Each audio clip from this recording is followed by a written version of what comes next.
Val d'Afrique vous offre votre journal de la santé. Bonjour à tous et bienvenue. Info Santé, c'est à Saint-Louis avec l'association saint-louisienne pour le droit à la vue à son actif un centre optique à but non lucratif, des stratégies avancées et des séances de renforcement de capacité en partenariat avec l'ONG canadienne Iris Mondial a permis aussi de mettre en place un programme permanent de lutte contre la cécité. Dr Papa Oumar Diaw, ophtalmologiste, président de l'association saint-louisienne pour le droit à la vue. Nous venons de procéder au lancement officiel de notre programme de prévention et de lutte contre la cécité en partenariat avec Iris Mondial. Donc il faut dire que ce programme est financé par le programme québécois de développement international à hauteur de $200,000 canadiens. En fait, on ne le réalise pas toujours, mais à l'échelle mondiale, il y a beaucoup de problèmes visuels.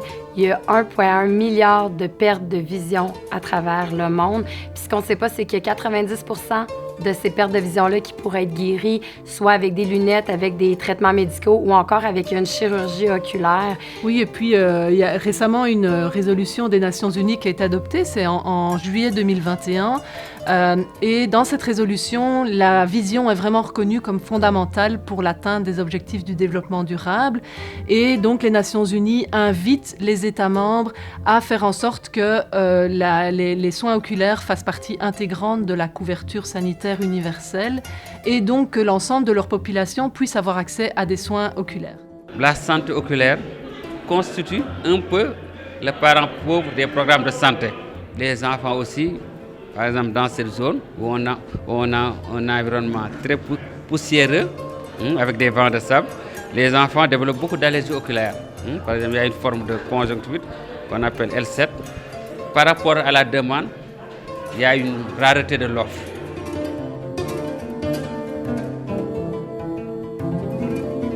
Ces programmes visent à faire d'abord un dépistage, que ce soit dans les cliniques sur place ou alors dans des cliniques mobiles pour les communautés reculées ou dans les écoles.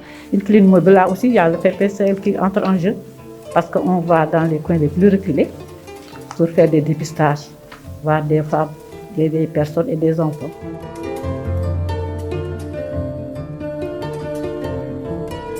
Là, c'est pour faire le dépistage oculaire. Les premiers soins oculaires, les dépistages. S'il y a des cas qui sont un peu compliqués, on les confie au docteur.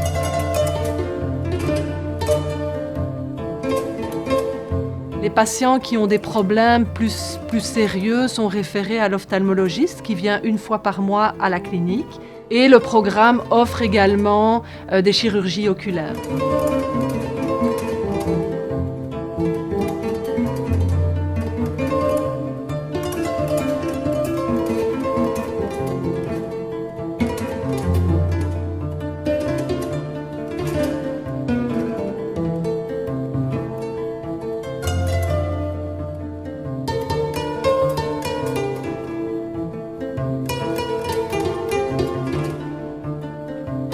Je suis doté vraiment de machines sophistiquées. Ce que je faisais en 4 heures de temps, je le fais maintenant en 30 minutes.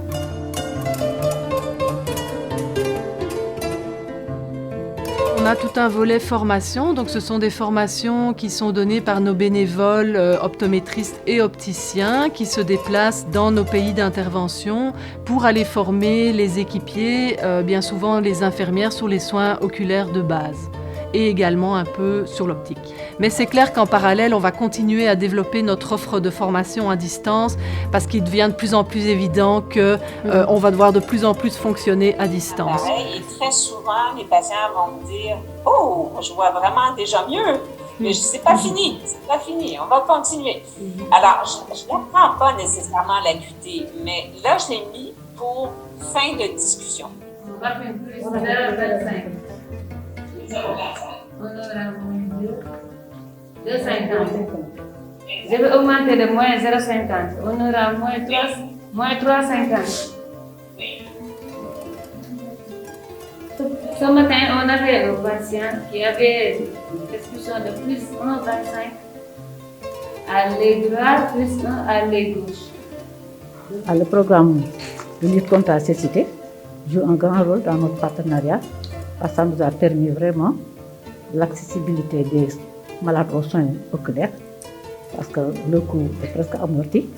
Les adultes payent 1 000 francs et les enfants de 0 à 14 ans ne payent rien. La première phase a connu un franc succès et là nous comptons vraiment